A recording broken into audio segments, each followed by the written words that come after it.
gaji, uang yang halal 100%.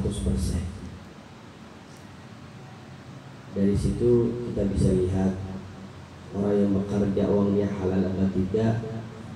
Saya bekerja dengan pemerintah satu hari 8 jam atau 6 jam dengan gaji per bulan 3 juta, tapi suka datang terlambat kalau pulang awal-awal.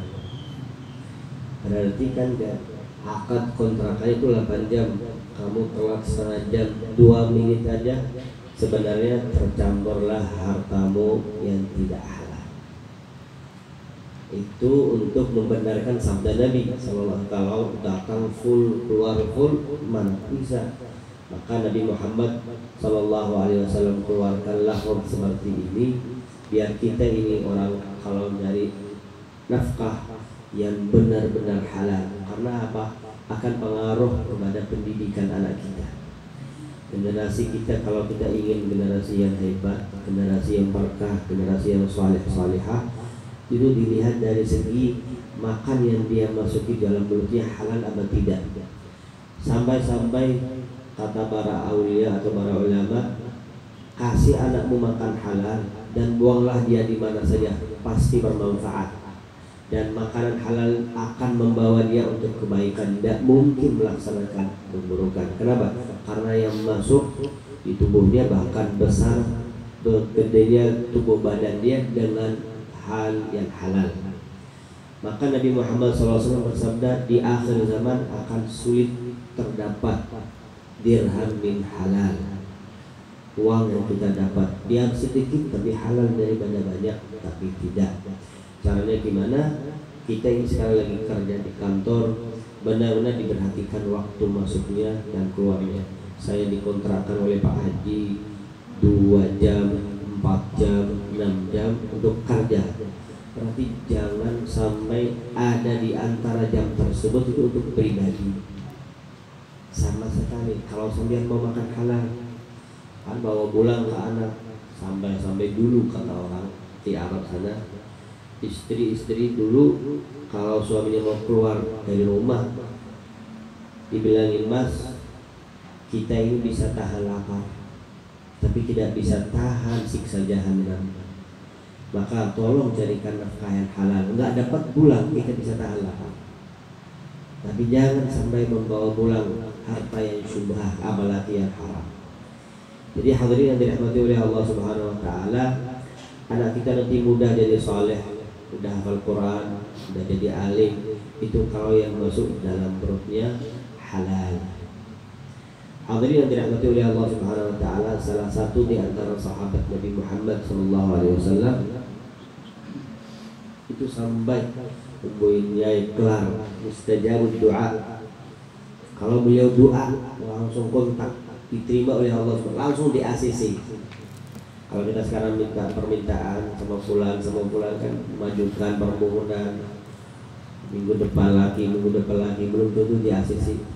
Kalau sahabat tersebut angkat tangan langsung di ACC oleh Allah, terima. Karena apa?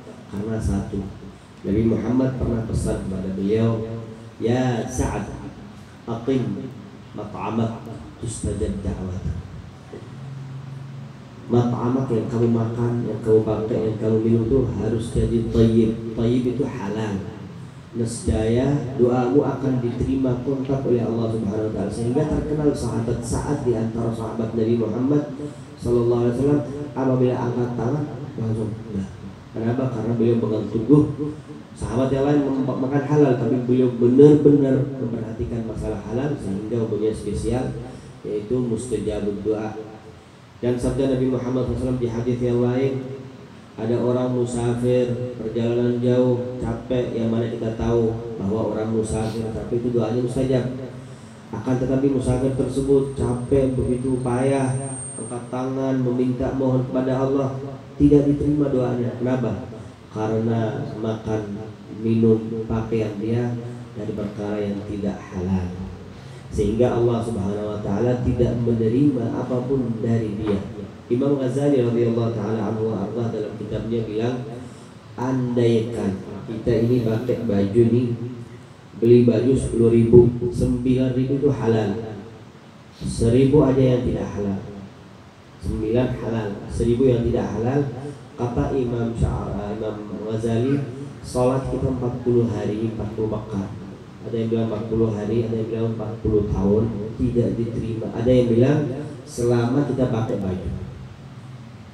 Kalau baju kita 9 halal, 1 tidak halal. Gimana kalau sebaliknya? 9 tidak halal, 1-nya aja yang halal. Kira-kira diterima enggak?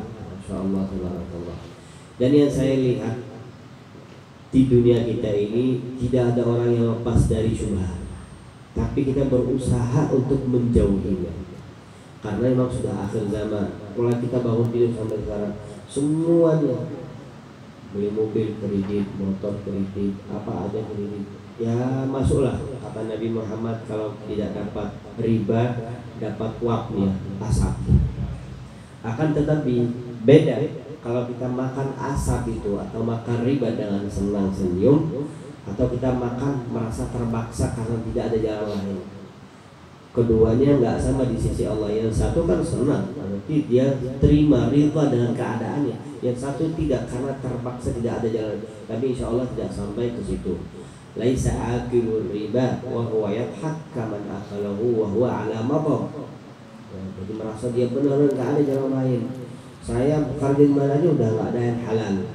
Sampai-sampai para sahabat, para tabi'in dulu katanya kalau saya nggak dapat halal, saya milih makan tanah.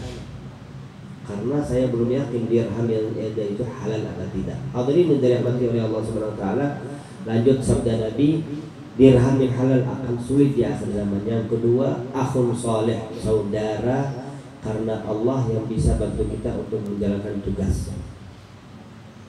Itu sangat sulit. Yang ketiga, ilmu yuntafa'u, pelajaran, pengetahuan yang bisa mendapatkan dari pelajaran tersebut manfaat. Yang dimaksud di sini manfaat apa?